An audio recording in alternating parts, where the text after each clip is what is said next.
Well, not only did you attend Slash this week, yeah, but you also went to see Sevendust. I did. Yep.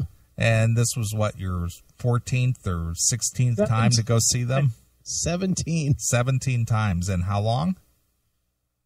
15 years. Oh, okay. So, I mean, they've been around since I started at MMS, like 97, 98. All right. So Sevendust, what is now? They're managed by JG French. They were. They're no longer managed by him. I don't think so. Okay. But just, I don't know. I love that band. They're one of my favorites. I know it's not classic metal at all, but I just love seeing them. And it was fun. I mean, it was definitely a fun show once again. This is my 4th time seeing them in 13 months. Okay. Now, who does Sevendust appeal to as far as an audience is concerned? I mean, where do because you're not hearing them on your traditional classic rock stations or any commercial radio. Right. So where does their fan base come from, and how do people know about Sevendust? I mean, obviously they've been around a long time. Yeah, they've been around for a while, and I mean the first album was huge, and they've had 5 or 6 radio hits. I mean they've definitely had their share of hits, but the fan base is those that just hung around, that are still hanging around after. They're one of those bands like, how we always say that Love Hate should have been bigger, right? But for whatever reason they weren't. Well, Sevendust is that band in the late 90s, early 2000s. That Disturbed got huge and Korn got huge and those types, Limp Bizkit got huge. And then there was Sevendust that was a better band than all of those bands, and they didn't get huge. And it makes no sense. Well, did they fall into the King's X category? What, as far as sucking? No. No, I didn't mean that. It's just that, there are some people out there of the mind that King's X should have been a lot bigger than what they were or what they have ever were. The room was pretty full the other night at Sevendust. There was a House of Blues. And, I mean, it was probably however many people that place holds. It was almost filled. And, and this is on, they're touring on an acoustic record. So, but I mean, even the acoustic record, they did one of those Kickstarter campaigns and it funded itself in a day. And, and that gave them their money to record their record. And they're doing everything, independent now. But they still have that kind of a draw, so I don't know. They're just one of those bands that didn't make it, but didn't make it huge. But the people that did discover them absolutely worship them. Right. And I am definitely one of those. Now, you and I have, had some discussions about Kickstarter and whatever. Sure. And I know how big of a fan of Sevendust you are. Uh-huh. When you see a Sevendust having to go via the Kickstarter to be able to record a new record and whatever, what is your thoughts on that? Yeah, you know what? And it's funny you asked that because I did an interview, or my friend Dave did an interview, and I interjected here and there on the interview. And that was one of the questions I asked him was, was he worried about, going and doing a Kickstarter and having it, tank? What does that say about your band if you do a Kickstarter and you draw $300? Right. But I don't know, man. I mean, your first thought is probably the same as you're thinking right now, which is, oh man, this fucking band has fallen way down. I mean, that is the first thought that you have, that they got to go and beg, more or less shake the pan to get the record recorded. But when you start looking at the way records sell and everything else now, it's just a different era, man. I know it is. And, bands have to make it viable for themselves to do a record, and one of the things that almost all these bands do is they do, if you donate X amount of money, the same money that you would spend on the record, then you get the record anyway. So, in that regard, it's kind of just paying, like pre-ordering, for a lot of people doing a Kickstarter is just pre-ordering the album. Right.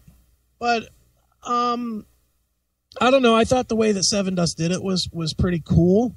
because they did stuff like, if people donated X amount of money, they actually went to their house and recorded or really or played gigs at the person's house or whatever. If they sure, it was kind of like Whiskey Diamond coming and taking you to McDonald's. Right. Although this was probably a bit more real. Sure. But no, and Lajon, the singer, told me that, that they had a couple of people that donated whatever it was. It was some crazy number, too, like $5,000 or something. Really? It was some crazy number, but they had a few people where they went to their house and, played an acoustic show for them and like 10 friends. Right.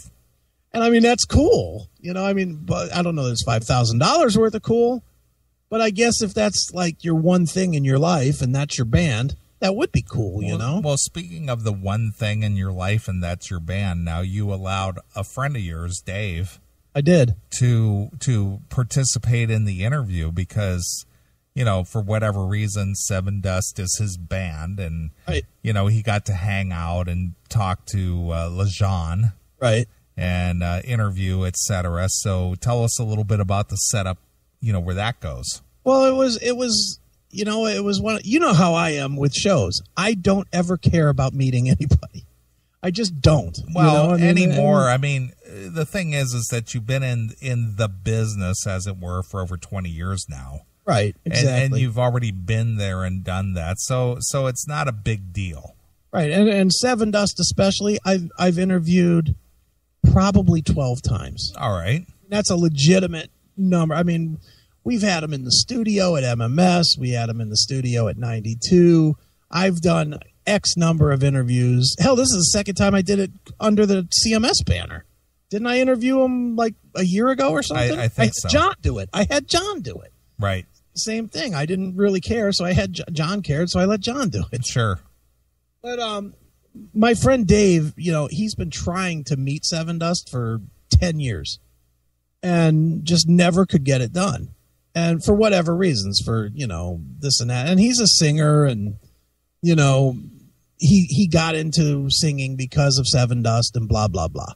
So, the truth is he was over here one night. We were having a party at my house and he was here one night. And I guess in the course of the party, I was like, hey, next time they come, I'll make sure you get to meet the band. All right. Now, what kind of music does your friend Dave play or sing?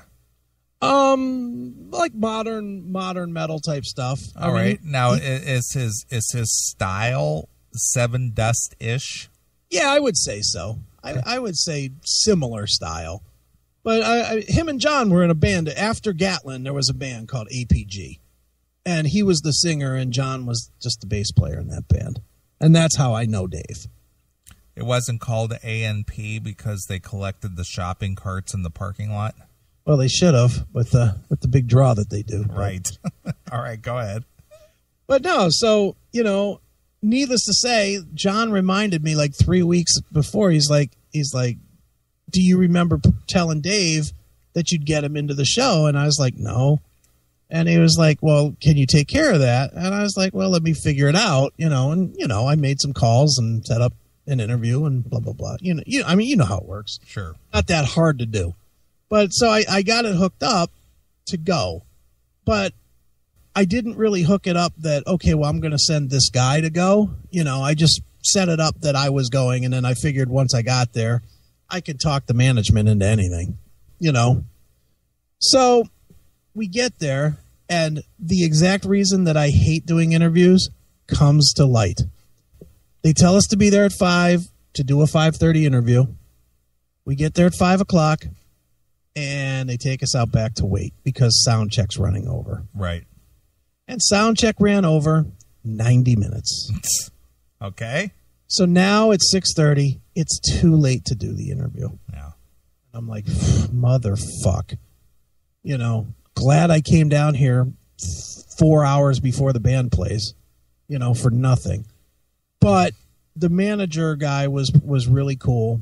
And he was like, if you want, come back over by the merch table at 8 o'clock and tell the merch guy to call me and I'll come and get you. And we'll do the interview at 8 o'clock. So we were like, okay, that'll work. And so we did. And sure enough, the guy was really cool, and he hooked it up, and we got in the back with Lajon, and you know, we did the interview. But it was totally funny. I don't think you've met my friend Dave. I don't believe so. Dave is like, he's like a guy you would never expect to get nervous. Okay. When you meet him, he's kind of like me, you know, as far as not as boisterous as I am, but, you know, just cocky to the level that you would never think that he'd be any kind of nervous. You know what I mean? And oh my God, dude, he turned into a 15-year-old kid right in front of my Well, but he was meeting his heroes, though. He truly was. And I mean, it was real. It was like, how you doing, man? Right. Well, sure. I get that. And I get it too, because it was his first real big one to meet, and you know, and it was the one that made him get into music and whatever. But it was just funny, you know, because I didn't plan on being on the interview at all. I wrote some questions just to give him some backup, but I really didn't plan on being in the interview. And then the way it worked out, I think I asked like 4 or 5 of the questions. Yeah, I listened to it. So if you haven't heard the interview, it is over on the Spreaker. Yeah, we threw it up there. But it was just funny, you know, watching somebody else be where I was like 15 years ago or 16 years ago or whatever it was. You know, because I remember those days too.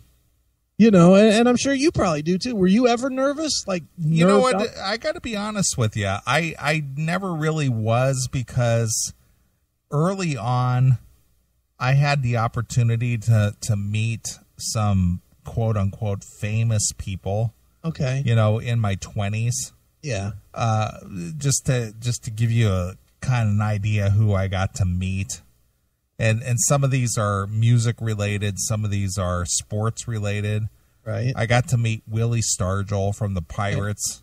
Wow. I was only 18. Sure. I don't know if you followed like bowling at all. I mean, I know Earl Anthony. Well, yeah, exactly. Well, I know. I got to meet Chris Schenkel and Nelson Burton Jr., who used to do the Wide World of Sports thing for the Saturday, you know, the Tournament of Champions type thing. Right, sure. I got to meet those guys. You know, in my 20s, I got to meet my all-time hero as a kid, Evel Knievel, and I've told that story on the show. Sure. That was a huge one. Right, sure. So by the time I got into radio and meeting the rock stars, as it were, I had met these people. So I was kind of at ease, you know what I mean? See, and it's funny because I had similar experiences, but when I first started doing interviews, I was nervous as shit. Yeah, you know, and I'm trying to think who the very first interview that I ever did in the music realm. Yeah. I'm thinking that I interviewed David Coverdale. Hold on. Not everybody's going to get this joke, but Mr. Scary gets joke of the night. What about Roy Munson or Big M Ernie McCracken? That is fucking funny. So did you meet Roy Munson, dude? No. Or Big Ernie? No. What a great movie that is. You've seen that movie, haven't you? Which one is that? The one with what's his name? That was in Natural Born Killers as the bowler that gets you're talking about Kingpin. Kingpin, Yeah. The one guy's Roy Munson and sure. Third is Ernie McCracken. Right. That's a good one where he gets his hand in the ball return and gets his hand taken off. That movie's great. That is funny. That's a funny line from Mr. Scary. Sure.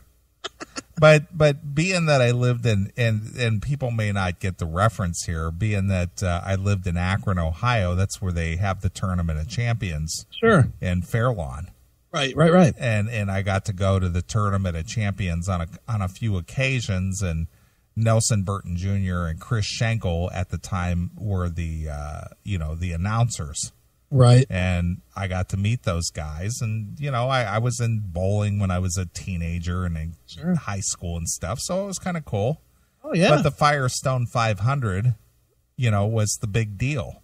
Right, sure. You know, so living right there in Akron where they hold this thing in Fairlawn, I was able to get tickets and go to this thing. So yeah, I got to meet them as a teenager. Right. That's cool. So people who are not into bowling, those references would not mean anything to you at all. Exactly. I mean, I don't remember those two names, but I do remember Earl Anthony. Yeah, sure. Bald guy with the crazy pants, whatever that guy's name was. And Mark Roth and Earl Anthony and Johnny Petraglia. Johnny Petraglia. I have a Johnny Petraglia LT48 ball with a fingertip grip. Wow. When's the last time you went bowling? Oh, God, it's been 20 years. At least.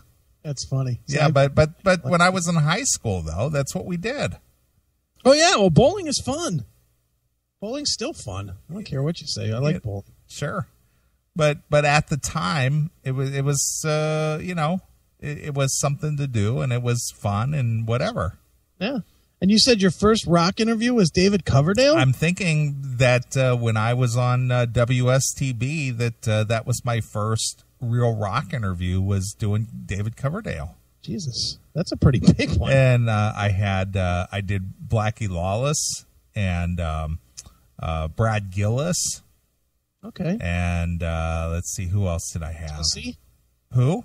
Jesse James Dupree. Oh, yeah, Jesse James Dupree, which, that's when you started coming into the picture. Right.